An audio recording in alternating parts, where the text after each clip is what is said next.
அனைவருக்கும் வணக்கம். இந்த காணொளில நம்ம என்ன பார்க்க போறோம்னா, முதுகலை ஆசிரியர் தேர்வை தள்ளி வைக்க ஆலோசனை. இது நம்ம நேத்து பத்திரிகை செய்தியில நம்ம பார்த்தோம். நிறைய பேர் யூடியூப் சேனல்ல கூட இத பத்தி பேசியிருந்தாங்க. ஸோ இத நம்ம இது உண்மையான செய்தியா? இல்ல இது ரூமரா? இதே இத இந் அ இதில குடுத்திருக்கிற மாரி நமக்கு தேர்வு தேதிய தள்ளி வைப்பாங்களா? இல்ல தேர்வு உரிய நேரத்தில 12ஆம் தேதியே நடக்குமா? அப்போ தேர்வு தள்ளி வச்சா நமக்கு என்னென்ன பாதிப்பு ஏற்படும்? அப்படின்னு சொல்லி இந்த காணொளியில நம்ம டீட்டெயிலா பார்க்க போறோம். ஸோ, அதனால இந்த காணொளிய ஸ்கிப் பண்ணாம பாருங்க. கண்டிப்பா உங்களுக்கு ஒரு மோட்டிவேஷனா இருக்கும். இது படிக்கிறதுக்கு உண்டான ஒரு மோட்டிவேஷனான ஒரு காணொளி. இது யாருக்கும் நம்ம ஆ எ ஒரு பொய்யான தகவல் நம்ம சொல்றதுக்கோ, இல்ல வேற எதுக்கும் இந்த காணொளி கிடையாது. இந்த காணொளி பார்த்தீங்கன்னா, நமக்கு ஃபுல் அண்ட் ஃபுல் மோட்டிவேஷன் தான். ஸோ, இந்த மோட்டிவேஷனுக்காக தான் நம்ம இந்த சேனலையே ஆரம்பிச்சிருக்கோம். ஸோ, அதனால இந்த சேனல்ல பார்த்தீங்கன்னா, ஃபுல் அண்ட் ஃபுல் உங்களுக்கு மோட்டிவேஷன் தான். நான் எப்படி வேலை வாங்குனனோ, அதேமாரி நீங்களும் வேலை வாங்கணும் அப்படின்னு சொல்லிக்காக தான் இந்த மோட்டிவேஷன் நம்ம போடுறோம். ஸோ, வாங்க நம்ம காணொளிக்குள்ள போவோம். ஸோ, இந்த காணொளியில பார்த்தீங்கன்னா, நேத்து பத்திரிகை செய்தியில நம்ம படிச்சோம். இந்த மாரி தேர்வு தள்ளி வைப்பதாக எதிர்பார்க்கப்படுகிறது அப்படின்னு சொல்லி நேத்து இந்த பத்திரிகை செய்தியில பார்த்தோம். நேத்து ஆலோசனை பண்ணி நேத்து முன்தினம் ஆலோசனை பண்ணியிருந்தாங்க. ஸோ எதுக்காக ஆலோசனை பண்ணாங்கன்னா, தேர்வு தள்ளி வைக்கலாமா? இல்ல உரிய தேதியிலேயே வைக்கலாமா? அப்படின்னு சொல்லி ஒரு விவாதம் மாரி நடந்திருக்கு. ஆலோசனை நடந்திருக்கு. அதுக்கப்புறமா பள்ளிக் கல்வித்துறை அமைச்சரும் என்ன பண்ணியிருக்காங்க, தேர்வு தள்ளி வைக்கலாமே அப்படின்னு சொல்லி ஆ கருத்து கூறியதாக அப்படின்னு சொல்லி பத்திரிகை செய்தியில குடுத்துருக்காங்க. ஸோ இந்த பத்திரிகை செய்திய வச்சு டிஆர்பி நமக்கு எக்ஸாம் தள்ளி வைப்பாங்களா? அப்படின்னு சொல்லி பார்த்தீங்கன்னா, வாய்ப்பு இருக்கு. தள்ளி வைக்கிறதுக்கும் வாய்ப்பு இருக்கு. இல்லையா 12ஆம் தேதியே எக்ஸாம் நடக்கிறதுக்கு உண்டான வாய்ப்புகள் இருக்கும். ஏன்னா தள்ளி வச்சா பார்த்தீங்கன்னா, நமக்கு போஸ்டிங் பார்த்தீங்கன்னா, நமக்கு தள்ளி போகும். ஸோ தள்ளி வச்சா ரிசல்ட் தள்ளி போகும். போஸ்டிங் தள்ளி போகும். நமக்கு தள்ளி வச்சோன்னா, நமக்கு ரிவிஷனுக்கு நமக்கு ஒரு நல்ல டைம் கிடைக்கும். ஸோ நம்ம ஒரு 100 மார்க் வாங்க வேண்டிய நம்ம இருந்தோம்னா, இப்போ தள்ளி வச்சாங்கன்னா, ஒரு 2 வாரம், 3 வாரம் தள்ளி வச்சாங்கன்னா, நம்ம ஒரு 110, 120 மார்க் வாங்குறதுக்கு உண்டான ஒரு வாய்ப்பு நமக்கு கிடைக்கும். ஸோ அதே நேரத்தில 12ஆம் தேதியே நமக்கு வச்சாங்கன்னா, ஸோ சீக்கிரமா எக்ஸாம் முடிஞ்சு, சீக்கிரமா ரிசல்ட் போட்டு நமக்கு போஸ்டிங் சீக்கிரமா போடுறதுக்கு வாய்ப்புகள் அதிகமா உண்டு. ஸோ அ அதிகமா நம்மளுடைய அ ஒரு தேர்வருடைய கவனம் எப்படி இருக்கும்னு பார்த்தீங்கன்னா, தேர்வு தள்ளி போடுறதாக தான் இருக்கும். தேர்வு தள்ளி போனா நல்லா இருக்குமே! இப்ப நான் பிரிப்பரேஷன் பண்ணிட்டு இருக்கேன். ஒரு எக்ஸாம் பிரிப்பரேஷன் பண்ணிட்டு இருக்கோம்னா, என்னுடைய மைண்ட் செட் எப்படி இருக்கும்னா, கொஞ்சம் தேர்வு தள்ளி போட்டா நல்லா இருக்குமே! அப்படி தான் மைண்ட் செட் இருக்கும் தவிர, உரிய நேரத்தில தேர்வு நடக்கணும்னு சொல்லி அந்த மைண்ட் செட் இருக்காது.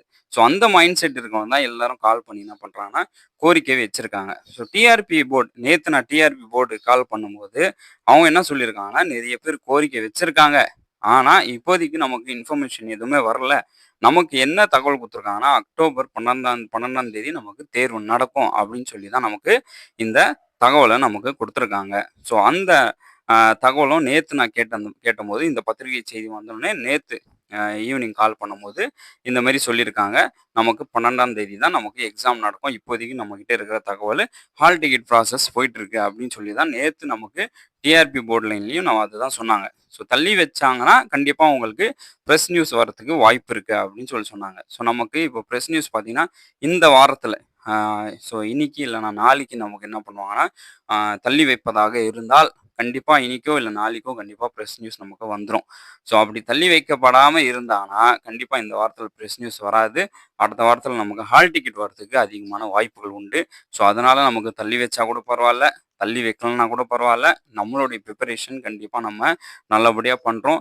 இந்த 16 நாட்கள், இந்த 16 டேஸ் நம்ம என்ன பண்ணணும்னா, நல்லா பிரிப்பரேஷன் பண்ணணும். ஏன்னா நம்மளுடைய வாழ்க்கையே டிசைட் பண்ண போகுது.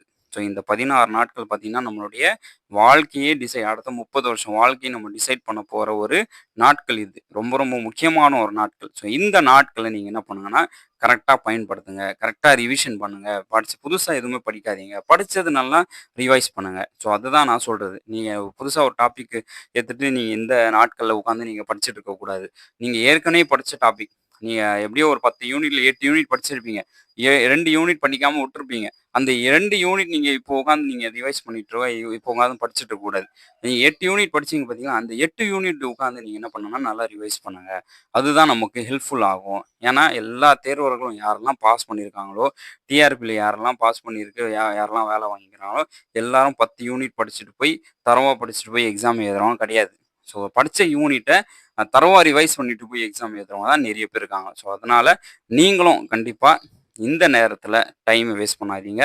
இந்த நேரத்தில் நீங்கள் இந்த சில விஷயங்கள் பத்திரிகை செய்தி இதெல்லாம் நீங்கள் நம்புறதை விட டிஆர்பியோடைய அஃபிஷியல் வெப்சைட்டில் அஃபிஷியல் நியூஸ் போடும்போது கண்டிப்பாக நாம் என்ன பண்ணுவோம்னா உங்களுக்கு ஷேர் பண்ணுவோம். ஸோ அதை வரைக்கும் நீங்கள் என்ன பண்ணணும்னா உங்களுடைய நோக்கம் என்னென்னா இந்த 12ஆம் தேதி தான் நமக்கு தேர்வு நடக்கும் அப்படின்னு சொல்லி இந்த ஒரு முயற்சியோடைய நீங்கள் உங்களுடைய ரிவிஷனை நீங்கள் கண்டினியூ பண்ணுங்கள். ஸோ மிஸ் பண்ணாதீங்க. ஏன்னா தள்ளி போகும் அப்படின்னு சொல்லி நமக்கு ஒரு மைண்ட் செட் வந்துட்டாலே ஆட்டோமேட்டிக்காக நம்மளுடைய படிப்பு என்ன ஆகும்னா கொஞ்சம் லோ ஆயிரும். ஸோ நம்ம ரிவிஷனோ நம்ம படிக்கிறதும் கொஞ்சம் என்ன பண்ணுவோம்னா ரிலாக்ஸேஷன் எடுக்க ஆரம்பிச்சிடும். சரி இன்னும் 2 வாரம் இருக்கு, இன்னும் 3 வாரம் இருக்கு, எப்படி எக்ஸாம் தள்ளி போதானே போகுது அப்படின்னு சொல்லி ஒரு ரிலாக்ஸேஷன் நமக்கு வந்துடும். ஸோ அதனால ஏன்னா ஏற்கனவே நம்ம அந்த மாதிரி டிஎன் செட் எக்ஸாமில் பார்த்தீங்கன்னா நாளைக்கு எக்ஸாம்னா இன்னைக்கு எக்ஸாம் இல்லை அப்படின்னு சொல்லி நமக்கு பத்திரிகை செய்திலாம் வந்திருக்கு.